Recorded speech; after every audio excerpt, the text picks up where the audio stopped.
My husband left me when I said no to opening the marriage and went to have his fun. Now he's back saying he loves me when I found a new boyfriend. This is so surreal. It feels like I'm living a fantasy I've had 1,000,001 times, and I don't even know if I want it anymore. This is a long story that no one will read, and I don't blame you, but typing it out might help me understand how I'm feeling here.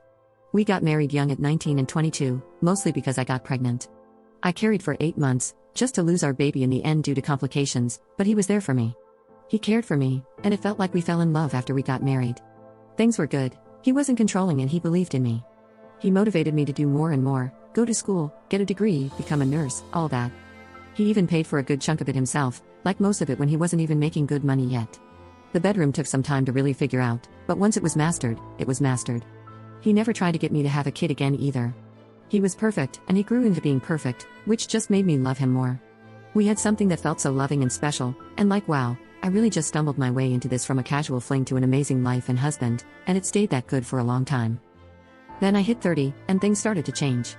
It was little things, little comments he'd make about how young we were when we met, how we went straight into making the marriage work, and school and apprenticeships. How we never really got to be young, even though I think 30 is pretty damn young. He started to go out with his friends more, but not like before.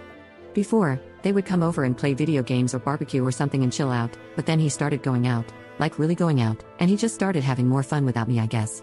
And then it got worse. He sat me down and brought up the topic of an open marriage, more freedom for exploration and everything he couldn't do before me basically.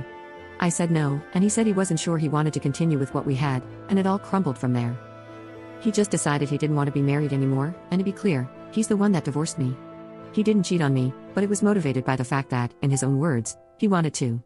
I felt blindsided and horrible, and regrettably, I begged for him to stay. I even said I would do the open marriage after all, which he declined. He said it wouldn't be real if I didn't truly want it, and thank God he did that because it's true. He was a good person through the entire thing. I can't explain it much more than he just was. He gave me our house that I paid a fraction for because he wanted to make it up to me for wasting my youth. He even offered alimony, which I should have taken him up on, but I didn't because I felt bad and I didn't actually need it, but the point is, he divorced me, blamed me for nothing, and was kind. I couldn't even hate him. He wanted to stay friends, but I didn't because I was still in love with him, so we landed on staying friendly. No blocking, still following each other on social media, no bad words to either side of the family, but we don't talk, except for the twice-yearly Happy Thanksgiving and Merry Christmas texts. The divorce was final in January of 2019, and I thought that was that. I didn't date throughout 2019, and in 2020, I couldn't because of COVID. The same goes for 2021, just focusing on not getting despawned, but I did meet someone in 2022, and we've been dating for almost 2 years in February. It was nice and easy. He's divorced too, and neither of us wants to get married again, and it just works. We were even talking about moving in together eventually, and then my ex calls, from his mom's phone no less. I had stayed close to her, not super close, but like a phone call twice a month and sending actual gifts for the holidays. So, I picked up with the usual, "Hi Judy, how are you?" and it was him on the other end. We hadn't talked in nearly 5 years, and then bam, there you go, my ex-husband suddenly is desperate to see me. He said that we really needed to talk and asked if he could come by. He could even bring his mom if I was uncomfortable with just him, and I said yes, but to bring his mom. Now, at this point, I thought one of them was passing away. I mostly thought it was him and that he wanted to make amends or something because nothing else would explain the suddenness. He came over to the house with his mom as promised, but he looked fine. They both did, which made me so much more confused. However, I let them in and waited for him to say something. It was the most awkward 45 seconds of my life. It broke when his mom elbowed him and said, "I'm not doing this for another year.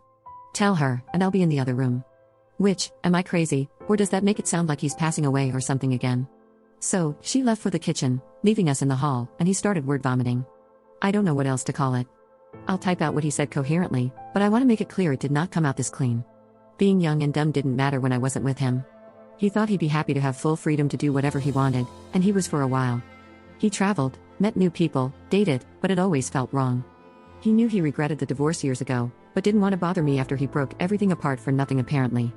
He said his friends were in his ear, always talking about marriage and how it slowed them down, and he listened despite the fact that I never tried to stop him from doing what he wanted. He still loved me and wanted me back. Apparently, he never really stopped. He would talk about it, year after year after year to his family, and when his mom told him what I had told her about the idea of moving in with a boyfriend, it triggered the hell out of him. That's how he ended up on my doorstep. I felt like I was in a damn movie, except the music didn't swell, and I didn't have the magical moment of, the love of my life and I are getting back together. It all worked out. I just felt confused and angry. I told him that this was all too much to drop on me out of nowhere and to leave, but I'd call him. So now I'm here, still confused and angry, but I have to figure out how to tell my boyfriend about this. But what the hell, man? If you loved me so damn much, why did you leave? Why were you so insistent that you had to be with other people? You know I'm seeing someone now, you could have tried this for the years I was single, so why now? I feel so suspicious and weird, and I don't know if I believe him, but at the same time I still have never loved someone the way I loved him. Is it that insane to think that what we had mattered to him, or is that delusional? Did he just have a midlife crisis and regrets what he did? I don't know, I just don't. Update 1. Well, the height of the dramatics is over. I think it went as well as it could have, but I told my boyfriend everything that happened. He wasn't happy, but he wasn't mad at me or anything. I think it helped that my ex's mom had been there, and we weren't just alone hanging out. We talked a lot, and no, we're not breaking up. Ultimately, I do love my boyfriend. Maybe it's not as intense as what I had with my ex-husband, but that took years to get to. It wasn't overnight either. I think it also helped that my boyfriend is divorced too, and when I asked what he would do in my shoes, he had a lot to say. We both agreed that I'm going to see and talk to the ex about it. He said that if it were him, he'd want to tell his ex face to face that it was over. So I texted my ex, and to be clear, I wasn't vague about what was going to happen with him. The direct text said, "Hey, obviously we need to talk about everything that happened the other day, but I want to be clear that we won't be getting back together no matter how the conversation goes. Knowing that, do you still want to see me?" And he did, so we set up a time and place in public, and again, my boyfriend is aware of all of this and is fine with it, but he did want to come with me. Not inside where we were meeting, but he drove me over and waited in the car. I know that could sound weird or bad, but I feel like it makes sense. He's being so calm and collected about this entire thing, I think he just wants to stay in the loop, so not a red flag to me. Anyway, I went, and we met up at a park and we talked. It was a lot, of course, there was a lot to unload. I'd always have love for him, but the window to that life closed years ago. He cried, apologized for crying, and it hurt a lot to see, and I felt so bad. I don't want to sound awful or like I don't take my relationship seriously, but for a second there, I just wanted to kiss him and tell him everything would be okay, but I didn't because that would be dumb as hell and it's time to move on. The talk was hard and I'm a little worried he's hanging on to some hope because it ended on a weird note. He asked if things would be different if I was single, which obviously it would be. I feel like he thought that question made some kind of point that I'm not seeing. I told him the truth, that yeah it would be different, and that my boyfriend was the top reason why I wasn't going to be exploring this, but I swear that made him perk up a little. I don't know, maybe he took it wrong, or maybe I'm reading into it wrong, but I don't think I have to worry about him pining away from me considering the circumstances of why we aren't together. I gave him a hug before leaving, and that was that. It's still over. Obviously, I told my boyfriend everything, even the weirdness at the end which he didn't love, but he was fine with me keeping him unblocked, though he did say he wanted to be told if he ever reached out again. He was so mature about the entire thing, and it was really eye-opening and made me appreciate what we have that much more. He's very different from my ex. He's more reserved and quiet, but sweet, and he can still communicate. He just chooses his words and actions very carefully, and that stability is the kind of thing I need in my life right now. I'm still a little worried about my ex, though, considering everything I learned and how it ended, but I did my part. I'm not going to cut either him or his mom off yet because they really are good people. There is only so much I can write in a Reddit story, but I don't hate him for a reason, even though he emotionally messed me up. Especially his mom, she's a freaking angel. I think after this, she won't bring it up again, but if he starts popping up or something from her end, then I'll do the hard work to cut her off. That's about everything. It wasn't the big fairy tale ending I dreamed of, but the nice quiet life I made for myself is still intact.